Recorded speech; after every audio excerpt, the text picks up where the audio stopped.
Kun ardii miidiyaa neetworkii oduu gaggabaaboo dursuudhaan isin qaqqabsiifna. Humnoonni nageenyaa mootummaa obboroon mana koo cabsanii sakatta'an abbaa gadaa goobana hoolaa. Nabiyyuu Taaddalaan Ambaasaadar Mallas Alam bakka bu'uun dubbii himaa ministeera dhimma alaa ta'uun muudaman. Koreen Teeknikaa Somaalilaandii waliigaltee ulaa galaanaa Itiyoophiyaa waliin mallatteeffame hordofuu miseensota paartilee mormitootaa fi paarlaamaa waliin marii geggeesse. Daddabarsii seeraan alaa dawaalee dhibeewwan weeraroo ittisuuf gufuu ta'eera. Biiroo Fayyaa Oromiyaa. Amma gara bal'inaaf oduu har'aaf qabannetti ceenaa dhufaanaa tura. Humnoonni nageenyaa mootummaa obboroon mana koo cabsanii sakatta'an abbaa gadaa goobana hoolaa.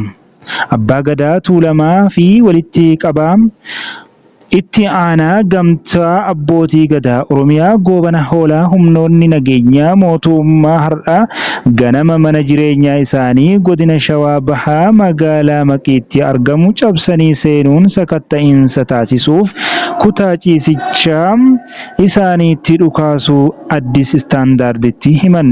Naannoo mana jireenyaa isaaniitti kaleessa galgala irraa kaasee dhukaasni dhagahamaa turuu fi har'a obboroo naannoo sa'aatii 11:10tti miseensonni poolisii Oromiyaa mana jireenyaa isaanii cabsanii seenuun aggaammii ajjeechaa irratti raawwachuu dubbatu abbaa gadaa goobana hoolaa.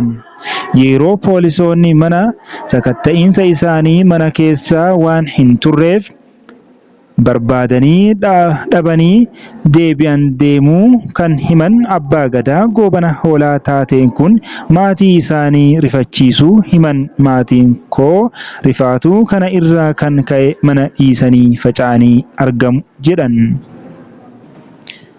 Oduu gara biraan Nabiyyuu Taaddalaan Ambaasaadar Mallas Alam bakka bu'uun dubbii himaa ministeera dhimma alaa ta'uun muudaman. Ministeerri dhimma alaa Itiyoophiyaa obbo Nabiyyuu Taaddalaatiin dubbii himaa haaraa gochuun muude.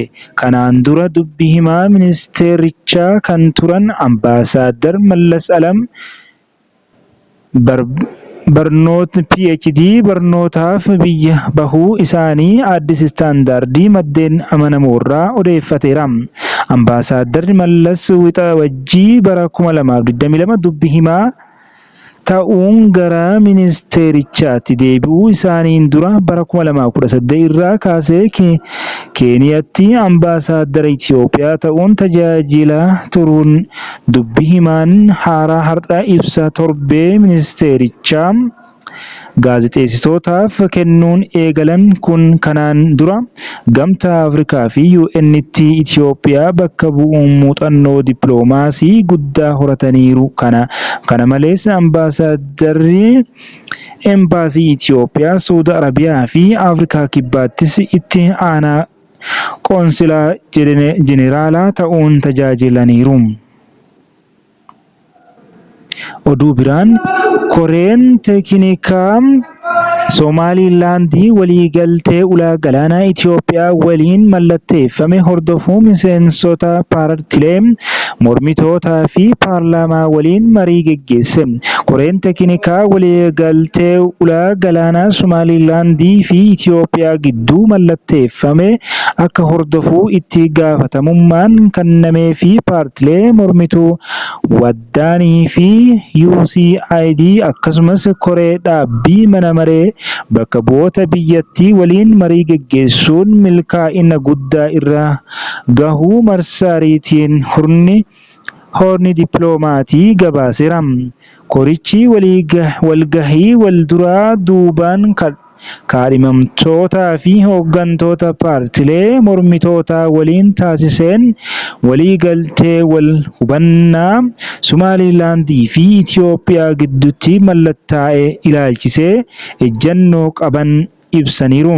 Kana malees Koreen Teeknikaa kun qaamolee hawaasaa fi qooda fudhattoota adda addaa irraa galteewwan waliigaltichaa gabbisan fudhachaa turuu ibsaniiru.